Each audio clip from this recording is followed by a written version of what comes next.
querido amigo, tudo bem com você? Que bom que você está aqui para juntos nos aprofundarmos na palavra de Deus. Hoje nós vamos dar continuidade à lição da Escola Sabatina, essa lição que tem falado, né, sobre a questão da natureza de Cristo, sobre como que Jesus ele consegue ser 100% humano e ainda assim continuar sendo Deus, como é que funciona toda essa parte e o que significa isso para nossa vida, né? Por que nós precisamos entender sobre isso? Hoje nós vamos dar continuidade ao estudo, né? O tema de hoje é carne e sangue como nós. Nós vimos no verso para memorizar dessa semana, que está lá em Hebreus 2, no versículo 14, que fala sobre que Jesus ele teve participação de carne e sangue. Isso é muito importante a gente entender, porque às vezes a gente cria certas dúvidas sobre a questão de Jesus ter realmente assumido essa forma humana e também a validação do seu sacrifício. E tudo isso nós vamos estudar no dia de hoje. O guia de estudos, né, que nós acompanhamos e também está na descrição desse vídeo, você pode acompanhar, traz alguns textos exemplificando o que significa carne e sangue. O primeiro texto que ele pede aí é o texto de Mateus, no capítulo 16, versículo 17. Eu não vou ler porque são muitos textos, mas aí abaixo está todas as passagens que eu vou ler aqui durante com vocês. É muito importante que nós acompanhemos isso na Bíblia, porque esse assunto da reencarnação da natureza, nem todas as pessoas conhecem sobre isso e há várias interpretações. Justamente porque a nossa mente é finita, nós não conseguimos ter compreensão de todas as coisas. Então, quando nós voltamos para a palavra de Deus, nós podemos ter um vislumbre de como que é esse processo da humanidade de Jesus Cristo. Então, lá em Mateus, no capítulo 16, 17, ele se refere à fragilidade humana, tá? Essa parte vem dando atribuições às características físicas humanas, né? Nós, seres humanos, depois de muito tempo de pecado, nosso corpo não é tão perfeito como era antigamente. Quando tudo foi criado, o corpo, por exemplo, de Adão, não é possível por causa da natureza do pecado. Com o tempo a gente vai morrendo, né? Nosso corpo vai se deteriorando. Depois ele traz o livro de Gálatas 1,16, que ele vai se referir à falta de compreensão, falando da questão de receber o conhecimento.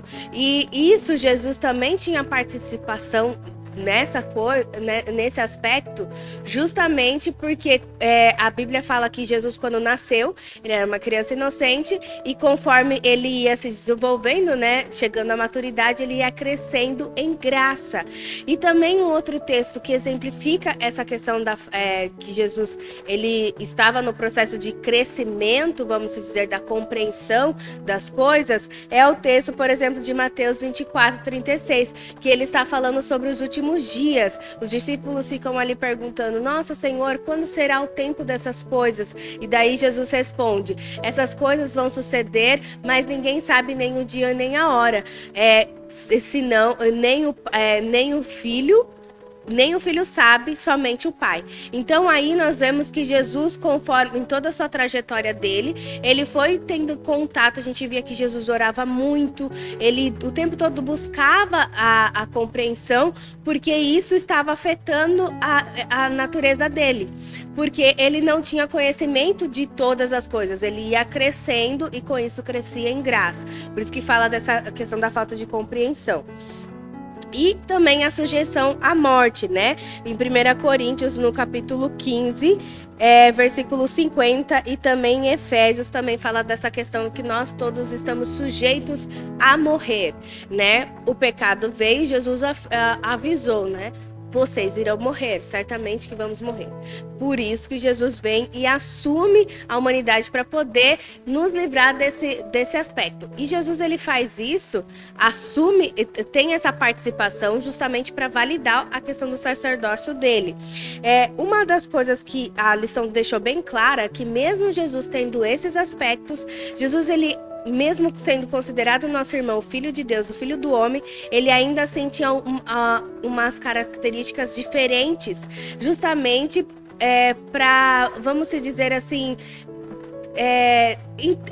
para entendimento assim do povo de que ele era um ser separado. E eu gostaria, e esse é o texto que eu gostaria de ler agora com vocês, está lá em Hebreus, no capítulo 7, no versículo 26. Nós vamos ler o 26 e o 27 e o 28. Aqui tem um pouco exemplificando como que era o sacerdócio de Cristo, por que o sacerdote de Cristo é considerado eterno e por que o terrestre ele precisava ser anual. E por isso que Jesus ele validou todos, né?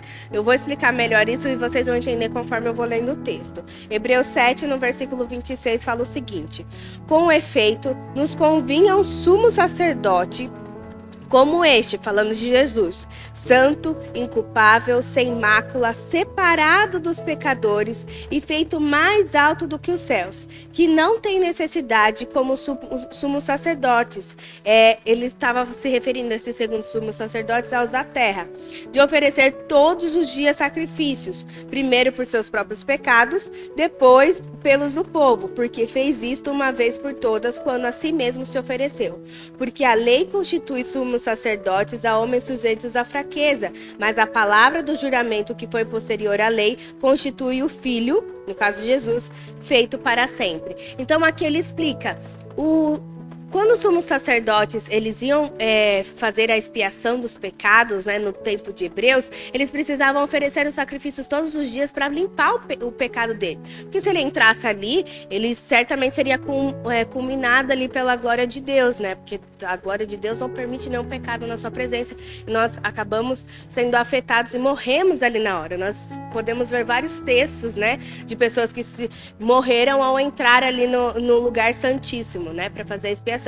Então, o sumo sacerdote terrestre, ele tinha que fazer esse papel e acabava que não validando, ele tendo que fazer isso repetidas vezes, justamente por causa dos pecados dele, que também atrapalhavam a questão da expiação por ele interceder por todo o povo. Já o sacrifício de Cristo, porque ele era uma pessoa santa, inculpável, imaculada, o sacrifício dele era para sempre. Isso traz, quando fala assim que Jesus é inculpável, santo e sem mácula, Jesus nasceu sem a inclinação para a vontade do pecado. Ele não sentiu o desejo de pecar. Ele não nasceu na mesma condição. Quando a Bíblia se refere a nós, fala que nós somos culpáveis porque nós viemos da descendência de Adão e nós nascemos com a inclinação para o pecado. E Jesus não. Se Jesus tivesse nascido nesta mesma condição, por isso que a Bíblia fala que nós com Deus somos parecidos na natureza humana, por causa desse único aspecto. Porque se Deus tivesse sido parecido, igual a nós, com essa vontade para o pecado, ele também necessitaria de um Salvador. Jesus, ele vem aqui a essa terra, assume todos esses aspectos e com a fragilidade, com tudo ali atrapalhando, vamos dizer, a questão da natureza dele, a nossa humanidade cheia de pecado, Jesus, ele consegue destruir a morte, vencer a morte e nos dar, enfim, a liberdade, a oportunidade de nos reconectarmos com o nosso Deus. Que você possa, no dia de hoje, entender sobre esse tamanho do sacrifício e que você possa ter esperanças, porque através do sacrifício de Jesus, nós também podemos nos conectar ao nosso Deus. Nós podemos ser pessoas felizes, pessoas que não vão mais ser prejudicadas por esses aspectos da humanidade que está fragilizada. Então, que você no dia de hoje possa se aproximar ao nosso Deus, se tornar amigo de Jesus, porque só quando ele habitar no nosso coração, nós podemos ser pessoas transformadas e cristãos melhores e pessoas que vão dar muito orgulho para o nosso Pai que está no céu. Que você possa ter um bom dia na presença do nosso Deus e eu espero você amanhã para mais um estudo da nossa lição. Tchau, tchau.